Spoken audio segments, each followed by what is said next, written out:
히브리서 1장 4절 보겠습니다. 히브리서 1장 4절과 5절입니다.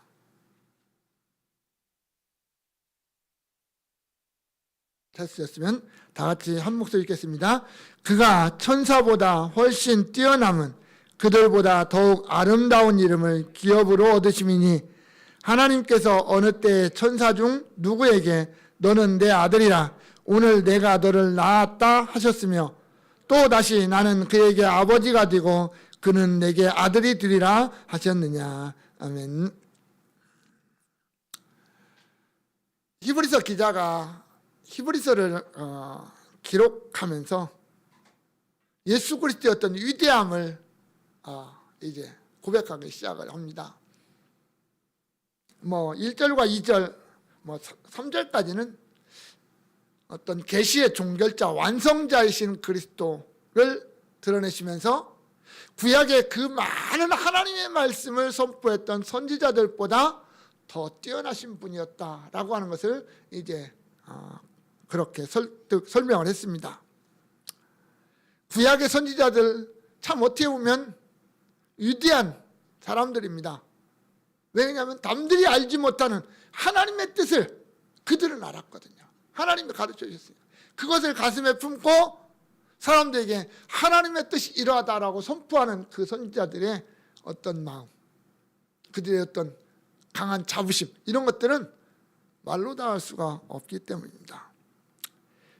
하지만 그들은 완전한 자가 못 되었죠. 미래에 있을 장차 오실 메시아를 예언하면서 그들 자신도 완전하게 알지 못하는, 그들도 점진적으로 나아가는 하나님의 어떤 그 계시의 역사 속에서 잠깐 동안 쓰임을 받은 그런 사람들이었을 뿐이었습니다. 결국 마지막 날에 예수 그리스도가 여인의 몸에서 탄생하심으로 말미암아 하나님의 그 계시가 완성이 되었죠. 구약의 그 수많은 선지자들이 예언했던, 반드시 오시리라고 했던 그 메시아가 탄생하셨다라는 거죠.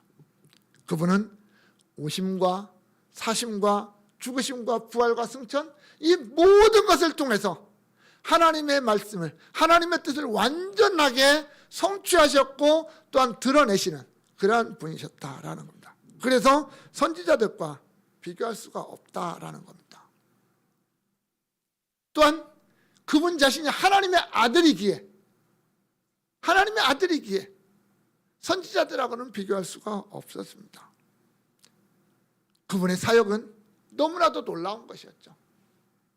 천지를 창조하셨고 우리를 구속하신 분, 그분이 그 아들이었습니다. 선지자들은 그것을 전하는 자들이었을 뿐이지만 그 아들 예수 그리스도는 그 모든 일들을 직접 행하시는 분이었다라고 하는 거죠. 그만큼 위대하신 분이었다라고 하는 겁니다. 그래서 구약의 아무리 위대한 선지자라 할지라도, 모세나 엘리야나 이런 선지자들이라 할지라도 그들이 예수 그리스도와 비교할 대상은 못 된다라고 하는 거였습니다. 그만큼 예수 그리스도는 뛰어나신 분이다라는 겁니다. 오늘 본문은 이제 거기에서 한 걸음 더 나아갑니다. 바로 예수 그리스도는 천사보다 뛰어나다라고 말합니다. 이 천사라고 하는 존재, 성경에는 분명히 등장하는 천사라고 하는 존재가 있습니다. 오늘 본문에서 이 히브리서 기자가 예수 그리스도를 천사보다 뛰어나신 분이라고 할 때는 뭔가 의도가 있다라고 하는 거죠. 왜냐하면 성경에 이 천사가 어떤 존재로 등장하냐면 여러 가지로 나타나지만 가장 대표적으로 등장하는 게 뭐냐면 하나님의 뜻을 전달하는 자로 등장을 합니다. 하나님의 뜻을 사람에게 전달하는 자로 이 천사가 등장을 합니다. 그래서 이 성경을 기록할 당시에도 많은 사람들이 생각하기를 하나님과 인간을 이어주는 존재, 하나님과 인간을 이어주는 중개자, 전달자 이런 것으로서 천사를 생각을 하고 있었습니다. 또 하나의 생각은 뭐냐면 여기에서 좀 더 나아가는 거죠. 하나님과 인간을 이어주는 전달자라고 하는 이 중간자, 이런 역할, 이것에서 하나 더 나가서 이 천사가 인간보다 뛰어나다라고 생각하는 거예요. 그럴 것이 천사는 영적인 존재다 보니까 우리보다 더 뛰어난 존재, 이게 조금 더 지나치 못하냐면 천사를 숭배하는 자리에까지 나아가게 되더라는 거예요. 사람들이 천사를 숭배함으로 인해서 천사가 나와 하나님을 이어주기를 바라는, 이게 이제 좀 지나치게 더 확장돼서 넘어온 것이 오늘날의 천주교 아니겠습니까? 성인이라고 하는 이 개척을 만들어서 이 성인들을 통해서 나와 하나님을 연결하려고 하는 이런 아주 극단적인 상황까지 이제 나가게 되는데, 당시대에도 그런 사람들이 교회 안에도 많이 있었던 것으로 보입니다. 그래서 오늘 히브리서 기자가 하는 건 그래요. 그러한 천사보다 예수 그리스도가, 우리가 믿고 따라야 되는 그 예수 그리스도가 더 훨씬 더 뛰어난 분이다, 원하신 분이다, 그것을 이제 설명하는 겁니다. 그런데 우리가 이제 1장 쭉 천사에 대한 이야기가 쭉 나옵니다. 오늘 기자는 그 천사의 이야기를 하고 싶은 건 아니에요. 그렇다고 해서 천사가 어떤 존재고 어떤 일을 하고 이런 걸 이야기하고 싶어서 천사를 가져온 건 아닙니다. 오늘 히브리서 기자는 철저하게 누구를 드러내냐? 예수를 드러내고자 하는 거예요. 비교하는 대상들을 선지자, 천사들, 모세, 제사장 뭐 쭉 나올 겁니다. 앞으로 믿음의 선지들이 쭉 나올 겁니다. 그런데 궁극적인 뭐냐? 그 모든 걸 다 합쳐도 예수 그리스도와는 비교가 안 된다. 그 얘기를 하고 싶은 거예요, 제가. 그래서 어떠한 경우에도, 어떠한 핍박이 와도, 어떠한 상황에서도 그 예수 그리스도를 바라보고 그 예수 그리스도만을 붙잡자, 그 얘기를 하고 싶은 거예요, 사실은 제가. 그러기 위해서 이제 우리가 생각할 수 있는 가장 위대하다라고 하는 것, 그 존재들을 하나씩 하나씩 불러오는 거예요. 오늘 히브리서 기자가 천사보다 뛰어난 예수 그리스도를 소개를 합니다. 그런데 그가 오늘 첫 번째 왜 천사보다 뛰어나냐라고 하는 이유를 뭐라고 하냐면 그는 아들의 이름을 가졌다, 그렇게 말하는 겁니다. 아들이라고 하는 이름을 가졌다.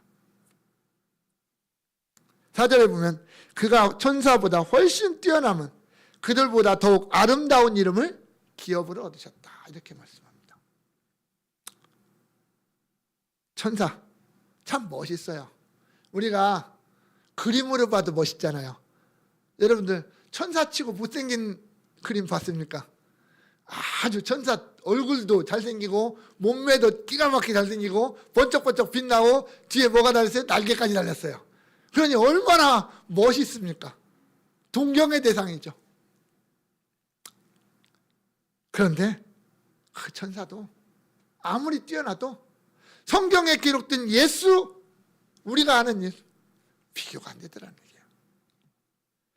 성경에 보면 천사가 여러 모양으로 등장을 합니다. 다양한 일을 합니다. 이사야 6장에 보면 스랍이라고 하는 존재가 등장하죠. 이게 천사입니다. 그들이 뭐래요? 하나님의 영광을 보좌하는 일을 합니다. 하나님의 보좌 옆에서 하나님의 영광과 관련된 일을 하기도 합니다. 다니엘서 10장이나 누가복음 1장이나 이런 데 보면 천사는 하나님의 말씀을 전달하는 자로 등장을 합니다. 하나님의 말씀을 전달하는 자. 다니엘에게 와서 은총을 크게 받은 사람 다니엘아 하면서 하나님의 말씀을 전달해주고, 누가복음 1장에 보면 사가랴에게 나타나서 요한의 탄생을 알려주고, 마리아에게 나타나서 네가 메시아를 잉태하게 될 것이다 라고 하는 그런 하나님의 뜻을 전달하기도 합니다. 마태복음 1장에서는 요셉에게 나타나서 아들을 데려와라, 그리고 그 아들 이름을 예수라라고 가르쳐 주잖아요. 이런 일들을 하기도 합니다. 다니엘서 10장 13절에 보면 천사들이요 전쟁에 참여하기도 합니다. 전쟁. 이것은 오늘날 우리가 말하는 이런 남북 6.25 전쟁이나 아니면 저기 지금 러시아하고 하는 이런 전쟁, 우크라이나하고 전쟁, 이런 데 직접 참여하는 전쟁, 이런 걸 한다기보다는 그때 당시 사람들에게 이해하기 좋은 어떤 표현이에요. 그때 당시는 모든 전쟁은 지상의 전쟁이 있고 천상의 전쟁이 있었거든요.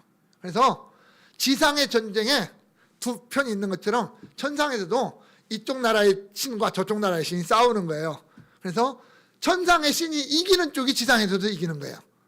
어떤 이런 개념들이 그때 당시 사람들에게는 다 있었어요. 다 있었어요.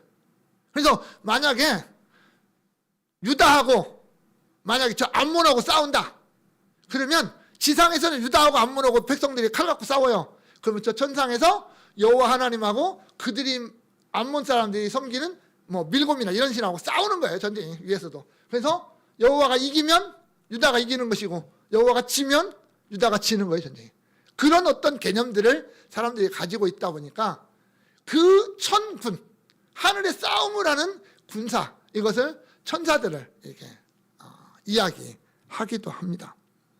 결국 천사라고 하는 게 어떤 일이냐? 이 땅에서 어떤 육신적인 우리의 삶에 뭐 관여되는 이런 일을 하는 게 아니라 영적인 일을 감당하는 그런 존재로 성경에서는 이 천사가 등장을 합니다. 그래서 하나님의 역사를 수종드는 존재라고 이렇게 보통 생각을 합니다. 그러다 보니까 천사가 하는 일들이 우리가 생각하는 일하고는 전혀 다른 엄청난 일들입니다. 작은 일이 아니에요. 우리가 이 지상에서는 전혀 꿈조차 꿀 수 없는 그런 일들을 감당하는 게 천사들입니다. 그런데 오늘 기자는 그래요. 그렇게 위대한 천사를 할지라도, 어마어마한 천사를 할지라도 예수 그리스도와 비교가 안 되는 이유는 딱 가장 큰 이유는 뭐냐? 아들이라고 하는 이름이에요. 아들. 그 어떤 천사에게도 하나님이 너는 아들이라고 하는 이름을 주지 않았다라는 거예요.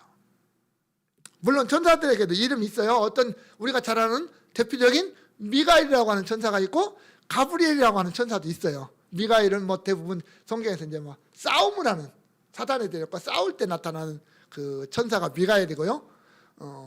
가브리엘이라고 하는 천사는 특히 메신저, 하나님의 말씀을 전달하는 자로 이렇게 많이 등장을 합니다. 스라비아고 하는 천사들은 하나님의 영광을 이렇게 보좌하는 일들을 감당하고 뭐 그룹이라고 하는 존재들도 있고요. 여러 종류가 성경에 등장을 합니다. 그러나 그 천사들은 하나님의 피조물이라는 거죠. 천사들은 하나님의 피조물일 뿐이지 그들이 창조자가 될 수도 없다는 거예요. 하나님이 창조한 존재, 하나님의 역사를 위해서 하나님의 뜻을 따라서 창조된 존재가 천사들이지 그가 하나님은 될 수 없다는 거죠. 그래서 그 아들의 뛰어남을 오늘 본문에서 뭐라고 하냐면 더욱 아름다운 이름이라고 말하는 거예요. 더 뛰어나다, 더 탁월하다 그런 뜻입니다. 더 아름답다라는 말이 뭐 보기에 좋다 이런 게 아니라 그 이름 자체가 천사들에게 주어진 이름과는 비교할 수 없을 만큼 더 뛰어나고 훌륭한 이름이다라는 거죠. 우월한 이름이다라고 하는 겁니다. 여러분, 예수 그리스도라고 하는 이름, 예수라고 하는 이 이름, 물론 예수님이 탄생하시고 살아계실 때 예수라고 하는 이름은 뭐 한 분만에게 주어진 이름은 아닙니다. 많은 사람들이 가지고 있었던 이름 가운데 하나가 예수라는 이름으로 등장을 합니다. 그런데 그들 모두는 이름을 누가 지었어요? 다 부모님들이 지었어요. 그죠? 대부분 뭐 부모님들이 짓잖아요. 그러나 예수 그리스도라고 말하는 그 단 한 분, 그분의 이름은 하나님이 지으신 이름이잖아요. 하나님이 천사를 통해서 그 이름을 예수라 하라라고 명령하신 이름이라는 얘기예요. 그만큼 그 이름은 뛰어난 이름이에요. 왜? 사도행전 4장 12절에 그 이름 위에 우리가 구원 얻을 만한 이름이 없기 때문입니다. 그래서 그 이름은 위대한 이름이에요. 빌립보서 2장 10절에서 그러잖아요. 모든 이름 위에 뛰어난 이름을 주셨다. 그렇게 말하잖아요. 예수 그리스도라고 하는 이름은 이 지구상에 존재하는 그 어떠한 이름보다 더 뛰어난 이름이라는 말입니다. 그런 이름을 하나님이 오직 그분에게만 주셨다라는 겁니다. 그것도 어떻게? 기업으로. 기업은 상속이잖아요. 다른 사람이 대신 받을 수 있는 게 아니에요. 대신 받을 수 있는 게 아니에요. 이 상속이라는 거 참 어렵습니다, 여러분. 아버지 돌아가실 때 빨리 상속을 해놓으면 쉬운데, 이게 옛날처럼 뭘 몰라가지고 2대 3대로 흘러가면요 골치 아픈 일 발생합니다. 잘 아시잖아요. 자식이 10명이면 10명이 다 사인을 해야 되고, 10명 중에 죽은 사람이 있으면 그 손주들, 그 사람에 관련된 손주들까지 나와서 사인을 해야 되고, 기하급수적으로 늘어나는 거거든요. 이게 단 한 사람에게만, 이게 오직 그 사람에게만 주어진 거예요. 다른 사람이 받을 수 없는 거예요. 예수 그리스도라고 하는 이름은 오직 한 번만 주어진 거예요. 오늘날 내가 그리스도다라고 말하는 사람들 다 거짓인 이유가, 다 거짓말일 수밖에 없는 이유가 그거예요. 하나님은 오직 딱 한 사람, 그 옛날 베들레헴에서 요셉이라는 아버지와 마리아라고 하는 어머니, 그 사이에서 성령으로 잉태되어서 탄생된 그분에게만 주어진 이름이기 때문에 그 누구도 그 이름을 가질 수가 없는 거예요. 아무리 뛰어나도, 아무리 훌륭한 일을 해도 그 이름은 줄 수가 없는 거예요. 아무리 천사라 할지라도 그 이름을 얻을 수도 없고 그 이름의 영광을 누릴 수가 없는 것이다 라는 말입니다. 예수 그리스도, 우리가 믿는 예수 그리스도, 내 안에 있는 예수 그리스도, 유일한 이름입니다. 유일한 이름, 아무도 가질 수 없는, 오직 그분만이 가지고 그분만이 감당할 수 있는 이름, 그 이름이 바로 예수 그리스도라고 하는 이름입니다. 그래서 우리가 그 이름을 소중히 여겨야 되고 함부로 해서는 안 된다는 거예요. 십계명에 너희는 내 이름을 망령되이 일컫지 말라라고 말씀하시잖아요. 그 망령되다라는 말은 사실은 함부로 맹세하지 말라는 말이거든요. 예수의, 그 하나님의 이름으로 맹세하는데 함부로 하지 말라는 거예요. 우리가 예수 믿는다라고 하는, 예수라고 하는 이름 가지고 우리가 세상 사람들을 대할 때 내가 믿는 예수를 가지고 함부로 대하지 말라는 거예요. 요즘 참 그렇잖아요. 예수 이름 갖고 사기치는 사람 얼마나 많습니까? 그게 그거예요. 극단적으로 말하면 예수 이름 갖고 내가 예수 믿는다라는 거 갖고 사기치는 사람도 얼마나 많습니까? 강대상에서도 사기치는데. 우리는 그 이름을요 너무나도 소중히 여겨야 되는 거예요. 가장 귀한 이름이니까. 정말 우리의 입술로 쉽게 내뱉기에도 어려울 만큼 우리는 그 이름을 소중히 여겨야 되는 거예요. 나의 왕이고, 옛날에 왕의 이름 함부로 못 불렀잖아요. 우리 조선시대 때 왕의 이름 함부로 못 불렀잖아요. 구약의 이스라엘 백성들은 여호와라고 하는, 야훼라고 하는 이 이름을 부를 수가 없어서 그것을 다른 발음으로 아도나이라고 하는 이름으로 불렀잖아요. 성경에 기록될 때마다. 성경을 필사하는 자들이 성경을 기록하다가 그 이름이 등장하면은 딱 멈춰놓고 나가서 다시 손을 씻고 와서 그 이름을 써야 될 만큼 그들은 그 이름에 대해서 그렇게 존경심을 가졌습니다. 그런데 오늘날 우리는 그만한 마음을 가지고 그 이름을 대하고 있는가라는 걸 우리가 또 보면 부끄러움을 막했죠. 그 아들, 아름다운 이름 예수 그리스도, 우리가 그 이름을 마음속에 새겨놓고 가장 귀하게 여기고 가장 아름답게 여겨야 될 이름이 바로 예수 그리스도다. 하나님이 그에게만 주신 이름이다라는 겁니다. 그런데 5절에 하나님께서 어느 때에 천사 중 누구에게 너는 내 아들이라 오늘 내가 너를 낳았다 하셨으며 이렇게 말합니다. 그러니까 천사에게 하나님이 하셨다는, 이런 말을 안 하셨다는 의미가 되겠죠. 이 말은요, 이 말씀은 이제 구약 성경을 인용을 해갑니다. 이 천사들을 그 천사들과 비교할 때 이제 구약 성경을 계속 인용을 하게 됩니다. 이제 인용을 해서 가져옵니다. 근데 첫 번째 인용한 구절인데요, 시편 2편에 등장하는 말씀입니다. 시편 2편 7절에 여호와께서 내게 이르시되 너는 내 아들이라 오늘 내가 너를 낳았도다라고 하는 이 표현입니다. 여기에 하나님은 내 아들, 내 아들, 하나님이 내 아들이라고 말하는 존재가 오직 한 분 예수 그리스도다라는 것을 강조하고 있는 겁니다. 사실 너는 내 아들이라고 하는 표현이 예수님의 어떤 공생의 기간 동안에 표현이 됩니다. 첫 번째로 등장한 것은 예수님이 세례 요한에게 세례를 받고 물 위로 올라오셨을 때 하늘이 열리고 성령이 비둘기 같이 내리고 말씀이 들리기를 이는 내 사랑하는 아들이니 요 내 기뻐하는 자라 라고 하는 말씀이 들립니다. 또 우리가 지난번에 봤던 것처럼 변화산에서 예수님이 변화 주셨을 때 그때도 이는 내 사랑하는 아들이요 내 기뻐하는 자니 너희는 저의 말을 들으라 라고 하는 음성이 들렸습니다.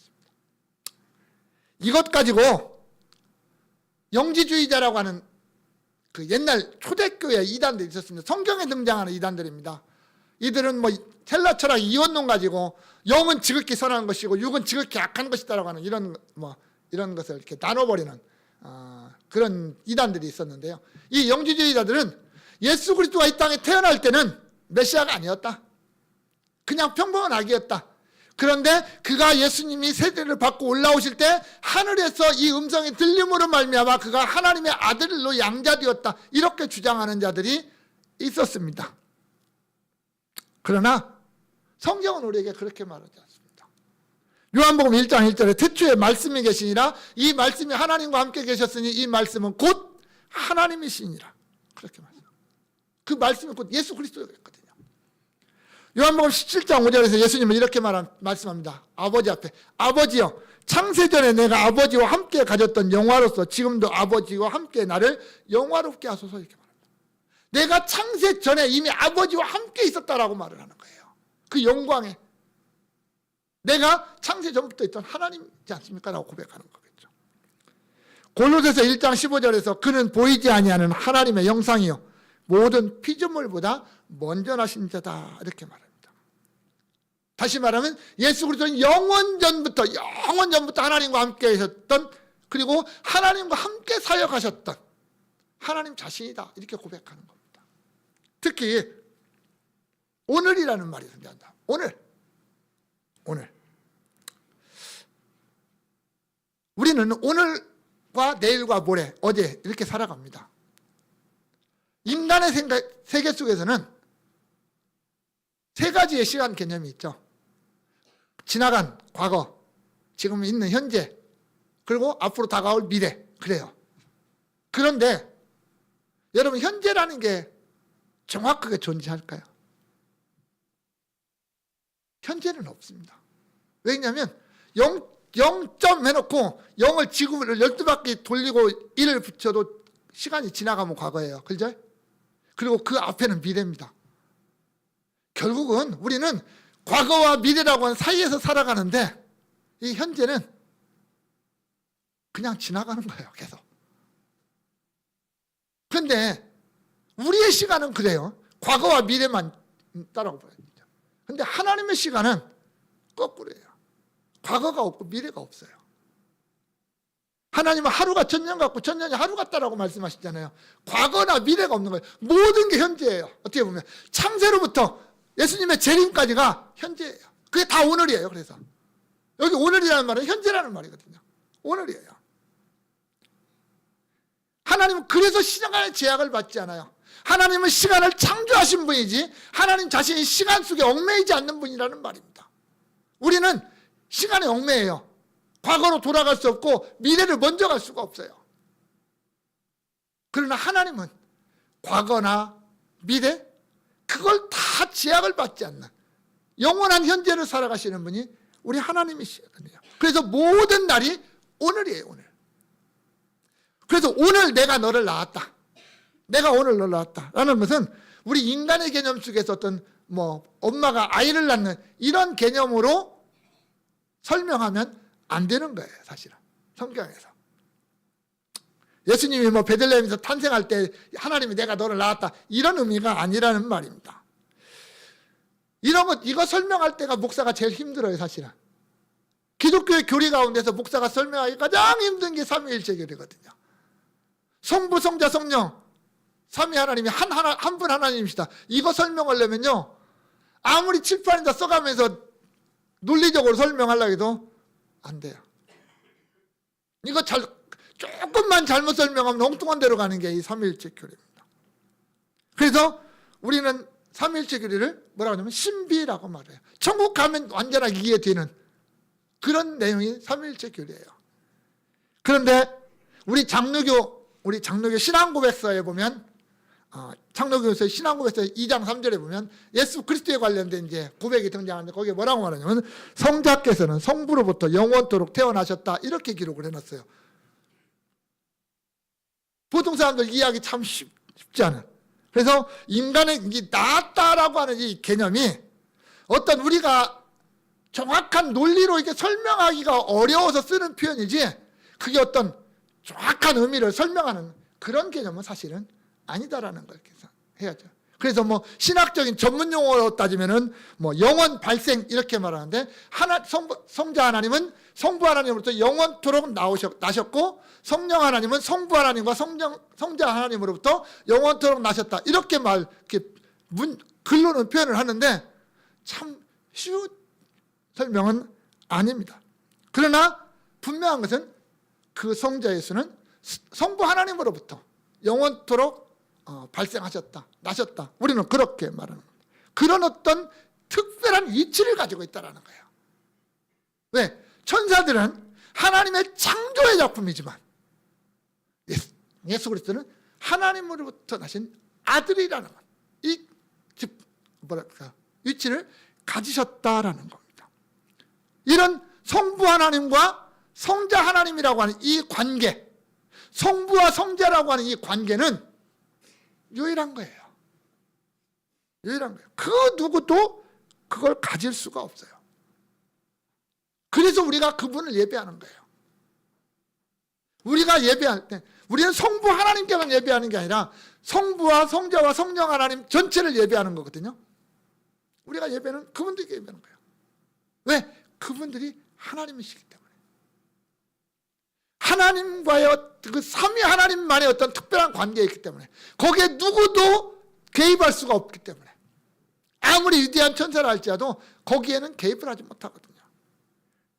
그분이 우리의 창조자요, 그분이 우리의 구속자요, 그분이 우리의 유일한 인도자가 되시기 때문에 우리는 그분 앞에 그분을 경배해야 되고 그분을 찬양해야 되고 그분 앞에 순종하고 충성하는 것이 우리의 삶이다라고 말하는 겁니다. 하나님이 내가 나았다라고 말하는 그분이 예수 그리스도다라는 거죠. 또 하나는 5절 끝부분에 또다시 나는 그에게 아버지가 되고 그는 내게 아들이 되리라 하셨느니라 라고 해요. 이것은 히브리서 7장 14절에 등장하는 말이에요. 사실은 1차적인 대상은 솔로몬이에요.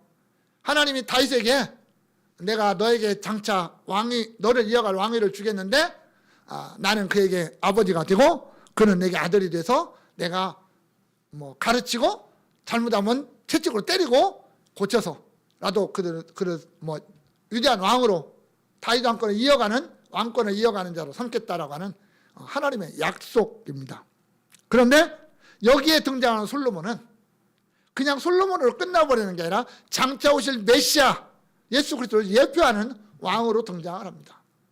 그래서 오늘 히브리서 기자가 그 말씀을 여기다 인용을 해가지고 여기 아들을 솔로몬이 아닌 예수 그리스도에게 적용을 시킨 겁니다.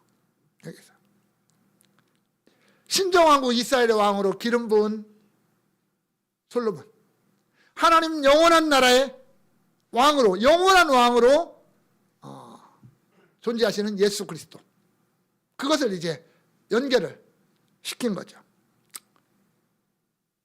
그 왕, 하나님 나라의 영원한 왕 예수 그리스도, 어떤 천사에게도 그 자리를 주지 않았어요. 천사는 그 왕 밑에 소속된 왕이 다스리는 존재에 불과하다라고 하는 거죠. 특히 하나님이 내 아들 나라고 하는 것을 얼마나 강조하고 있는지 모릅니다. 그러니까 하나님 자신과 그 아들을 강조를 하는 거예요. 천사는 뭐 강조하는 게 아니라.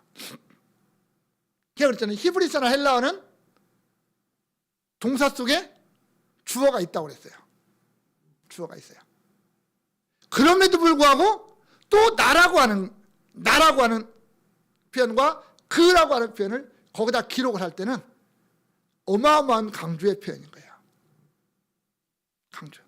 나, 곧 내가. 이렇게 있는 거죠. 나, 곧 내가. 나를 엄청 강조하는 거죠. 그 주체이신 하나님, 그리고 그라고 하는 그 예수 그리스도, 둘만 딱 강조해서 드러나기 위해서 나라고 하는 것과 그라고 하는 것을 강조하고 또 강조하는 거예요. 하나님이 내가 그의 아버지가 되고 그는 내 아들이 되리라 라고 하는 이 표현. 그렇게 함으로 말미암아 하나님의 어떤 그 말씀을 통해서 그 예수 그리스도의 위대하심을 그렇게 하나님 자신이 선포하고 증명하시는 거죠. 그래서 성경은 예수 그리스도를 맏아들이라는 표현도 많이 사용을 합니다. 왜? 오늘날 우리도 하나님의 자녀라고 표현을 하잖아요. 하나님의 자녀라고 표현하잖아요. 그런데 성경에서 맏아들이라고 하는 표현은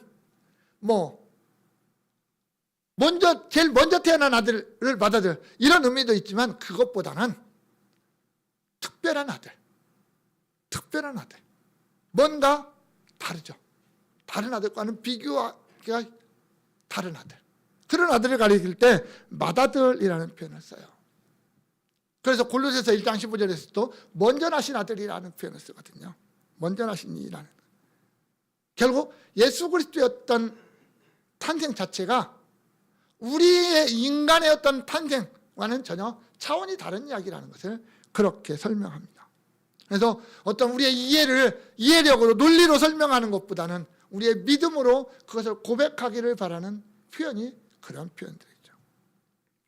결국 이런 표현들이 뭐냐? 하나님과 예수 그리스도의 관계가 아주 특별하다라는 거예요. 이 세상에서 찾아볼 수 없는 관계.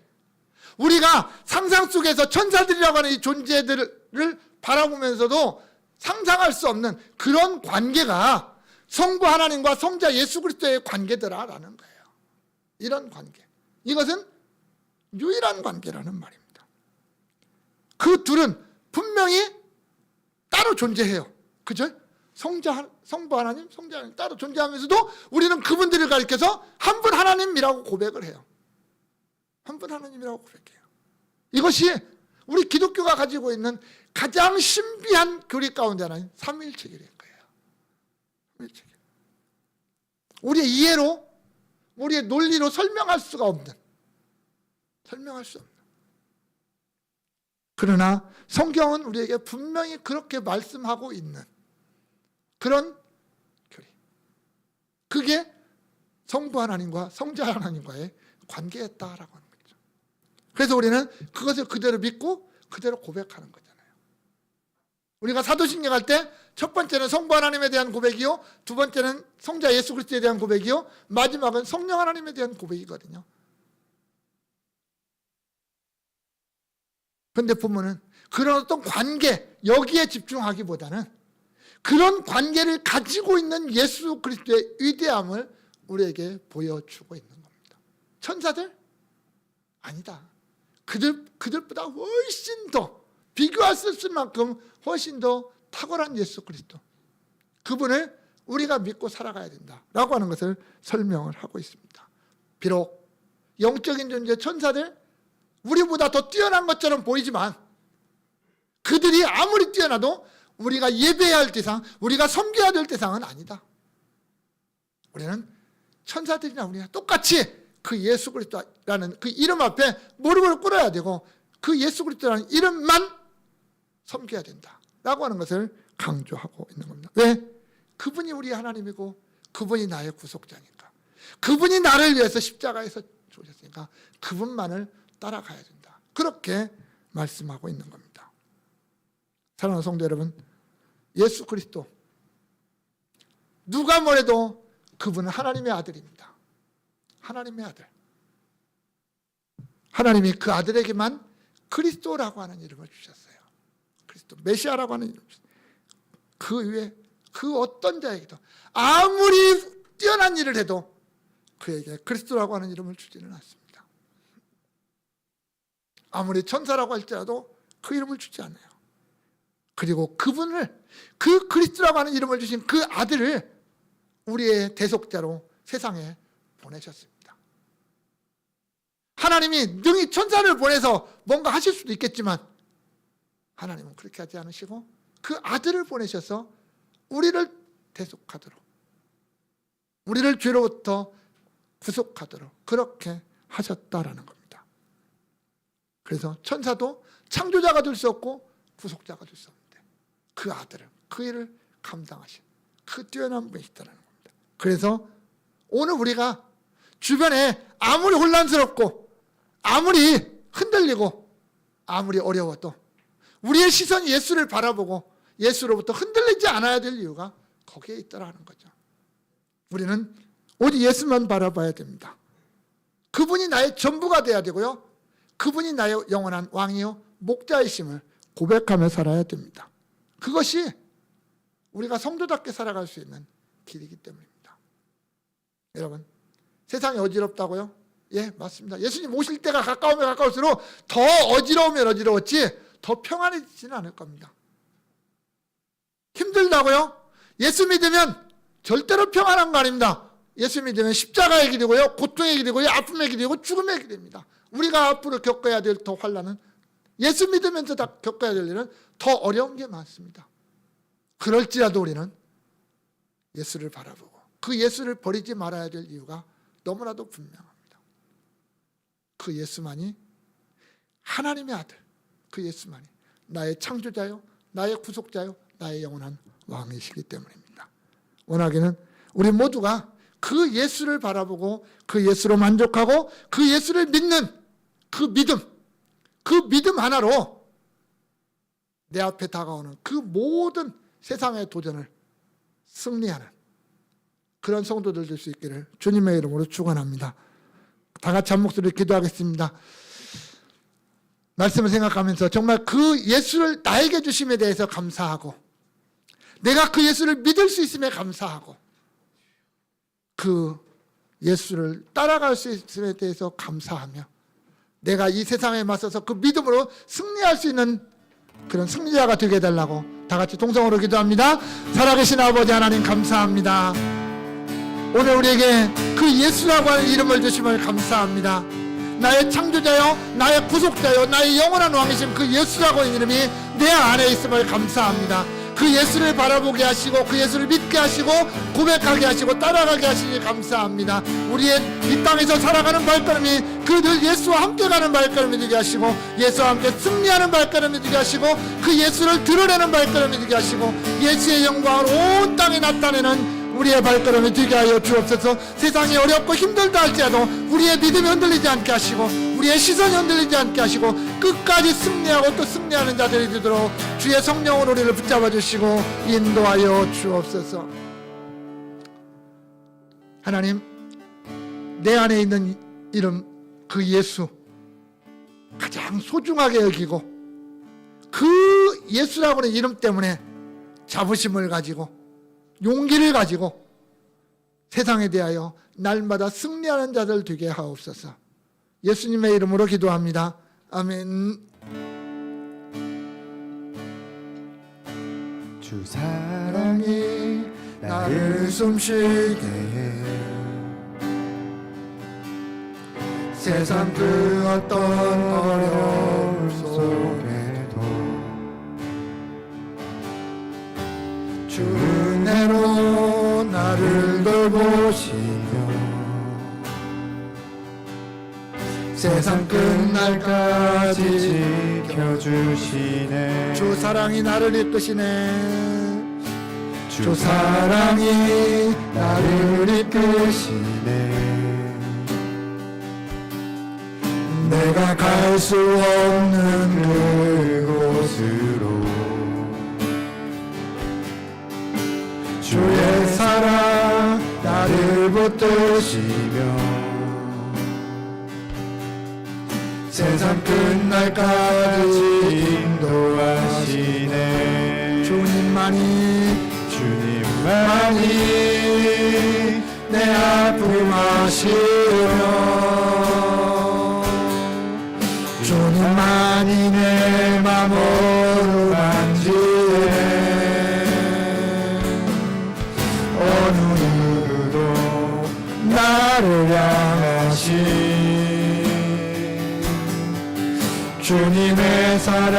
나를 끊을 수 없네.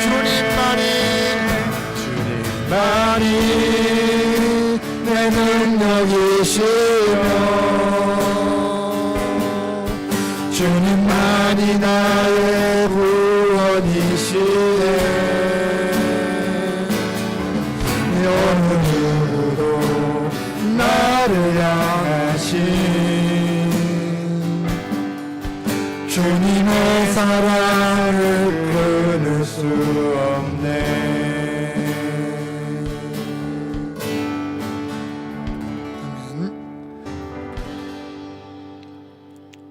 이제는 우리 주 예수 그리스도의 은혜와 하나님 아버지의 크고 놀라우신 사랑과 성령님의 감화와 감동과 충만하심 역사가 오직 예수만을 바라보고 그 예수만으로 만족하고 그 예수만으로 살기를 원하는 여기 모인 주의 백성들 머리머리 위에 이제로부터 영원까지 함께 있을지어다.